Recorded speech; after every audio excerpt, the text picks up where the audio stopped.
Chapter 1 जन्म एक जंग का। सोचो जरा, आंखें खुलती है और सामने एक ऐसी दुनिया है जहां हवा में ही जंग की महक है। ये कोई कहानी नहीं है, ये तुम्हारी रियलिटी है। मेवाड़ के राजघराने में जन्म होता है तुम्हारा। उन ऊंची दीवारों के बीच पलते हो जहां तलवारों की चमक और सैनिकों के कदमों की गूंज रोज का हिस्सा है। राजपूताना की मिट्टी सिर्फ मिट्टी नहीं होती, इसमें शान है, एक कसम है, और हाँ, कभी कभी ये खून से भी रंग जाती है। बचपन से ही एक बात सीधी दिल में उतार दी जाती है, सर झुकाना मना है, चाहे सामने मौत ही क्यों न खड़ी हो। तब शायद इतना समझ नहीं आता, लेकिन धीरे धीरे एहसास होता है, ये जिंदगी आम नहीं होने वाली, ये जिंदगी जंग के लिए बनी है। चैप्टर 2 तलवार से पहला रिश्ता। जब दूसरे बच्चे मिट्टी में खेल रहे होते हैं, तुम्हारे हाथ में एक लकड़ी की तलवार होती है। तेज धूप, पसीना, थकान और बार बार गिरना, लेकिन हर बार उठना भी। धीरे धीरे कलाई मजबूत होती है, ग्रिप पक्की होती है, और सिर्फ शरीर नहीं, अंदर कुछ और भी बदलने लगता है। ये सिर्फ प्रैक्टिस नहीं चल रही, ये तैयारी है उस दिन के लिए जो अभी आया ही नहीं। तुम समझने लगते हो, तलवार एक हथियार ही नहीं होता, ये तुम्हारी इज्जत है, तुम्हारी पहचान है। और फिर एक दिन ये बात बिल्कुल क्लियर हो जाती है, जिंदगी सिर्फ जीने के लिए नहीं मिली, लड़ने के लिए मिली है। चैप्टर 3 घर के अंदर की आग। पर हर जंग तलवार से नहीं जीती जाती। महल के अंदर ही धीरे धीरे कुछ बदलने लगता है।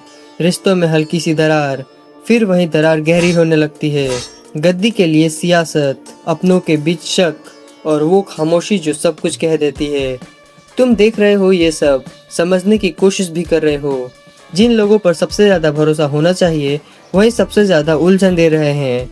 तब समझ आता है, असल जंग सिर्फ बाहर नहीं होती, कभी कभी सबसे मुश्किल लड़ाई घर के अंदर चल रही होती है। और ये समझ तुम्हें बचपन में ही बड़ा बना देती है। चैप्टर 4 एक फैसला जो सब बदल दे। फिर एक दिन सब कुछ बदल जाता है। दिल्ली से पैगाम आता है, मुगल बादशाह अकबर का संदेश।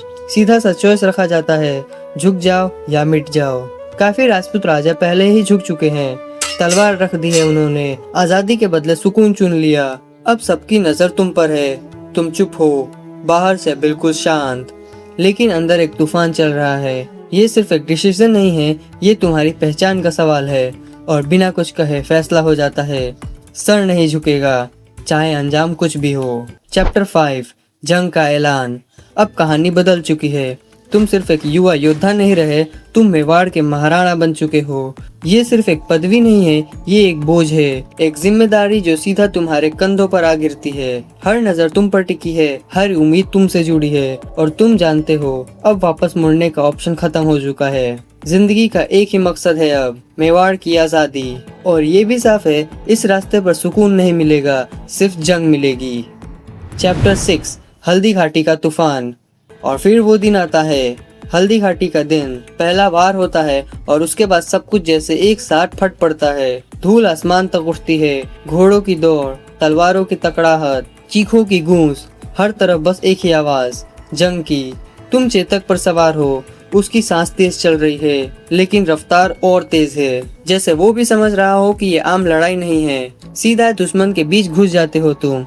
हर वार, हर कदम, आंखों में सिर्फ एक ही चीज जल रही है, जुनून।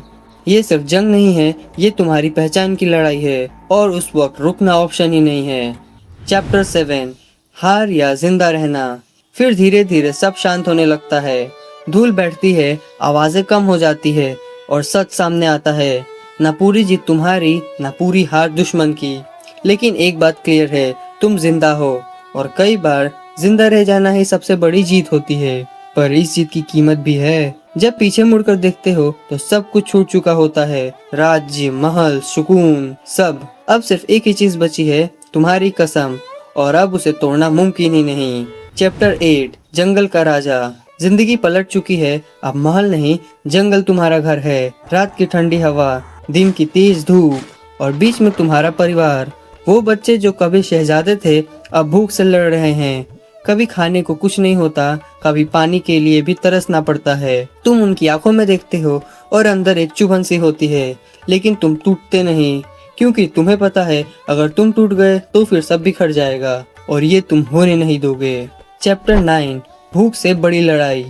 फिर एक दिन एक ऐसा पल आता है जो सब कुछ हिला देता है।